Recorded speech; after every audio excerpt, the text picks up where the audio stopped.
Dr. April Armstrong. I'm the Associate Dean for Clinical Research at the Keck School of Medicine of the University of Southern California. I am also the Director for Clinical Research Support Group at the Southern California CTSI. Today, I would like to talk to you about several processes for doing investigator-initiated clinical research at USC. Specifically, 1. How to submit an investigator-initiated human subjects research proposal for funding. 2. What happens when the grant application is funded. And 3. Initial steps to start your study. The scenario that I will talk about today is specific to non-industry funders, which I will explain in detail later. How to submit an investigator-initiated human subject research proposal for funding. First, how do you submit an investigator-initiated human subject research proposal for funding?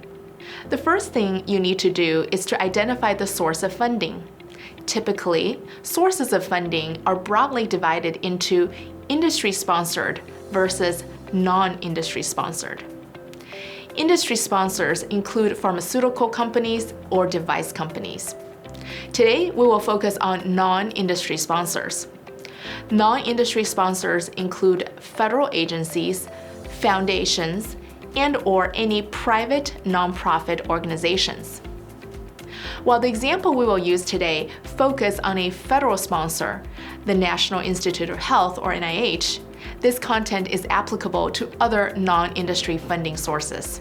After you have identified your non-industry funding source, you will need to start by identifying the sponsor's solicitations and proposal submission process and policies. It is critical to work closely with a research administrator or an individual responsible for the pre-award or proposal functions within your unit or the school. This research administrator will help keep track of all the documents related to the submission, as well as the associated timelines. As you get your 3 pots of coffee ready to work on your proposal, you may want to start your study budget early. Different funding organizations may have different formats for creating the budget. It is important to follow these formats as outlined in the proposal solicitations or sponsor policies. If you propose sub-awards, it is important to contact the investigator at the sub-award institution early to ensure that USC has the sub-award budget to incorporate into our budget. Tip: if you need advice on putting together the study budget, the Southern California CTSI or the Office of Research Administration offers help for budget development and review. Once you have the budget portion of your application ready, you will need to submit the application to the Department of Contracts and Grants, also known as DCG, through the Quali-COIS system. The essential documents for this submission include budget justification, scope of work, and if you have subcontracts, the subcontract will also need to have the budget justification, scope of work, and sometimes the letter of commitment. Tip: you can still work on the science part of your proposal, but it is important to submit your budget and budget justifications via Quali to secure the department or the division approvals, the school approvals, and the DCG approvals as soon as possible.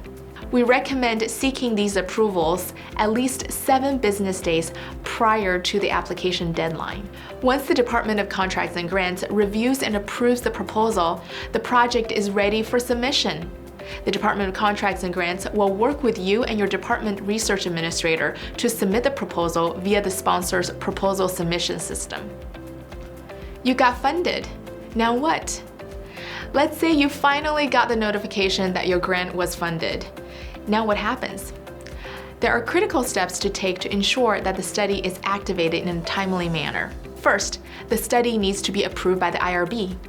Sometimes, funding agencies may require IRB approval as a part of the application process.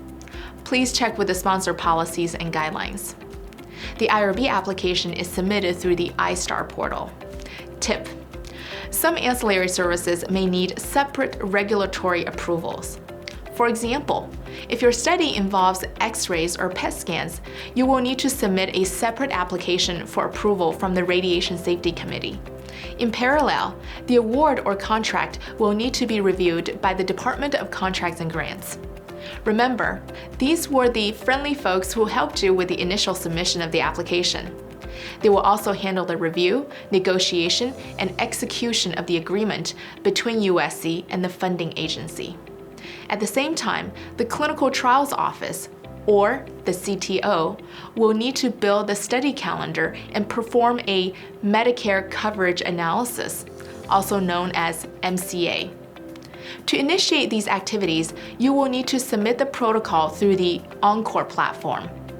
The MCA is required for any study that uses healthcare resources at USC. This MCA analysis is used to determine what costs are attributed to research and what costs are covered by standard of care. Now that the contract is executed and you have the regulatory approvals, let's talk about the initial steps to begin your research. First, it is important to develop a detailed protocol for the study, which will serve as a comprehensive guide for the study operations. If a project involves multiple sites, this document will be helpful to ensure that all sites follow the same procedures. Next, it may be necessary to hire and train staff, such as study coordinators, to ensure successful implementation of the study. New staff members must have the necessary training and credentials required for human subject research at USC. Tip: the Clinical Research Support Group at the Southern California CTSI has a pool of clinical research coordinators that can assist you with your study. It is also important to schedule training sessions with any ancillary services at USC as early as possible. This may include meeting with the Clinical Trials Unit, the Radiology Department, or the Pathology Lab, depending on your study needs. Before you enroll your first patient, it is essential that you have consistent data collection methods. For example, do you have structured fields to capture the outcomes that you proposed? It may be helpful to consult with a biostatistician to ensure your data collection forms are appropriate.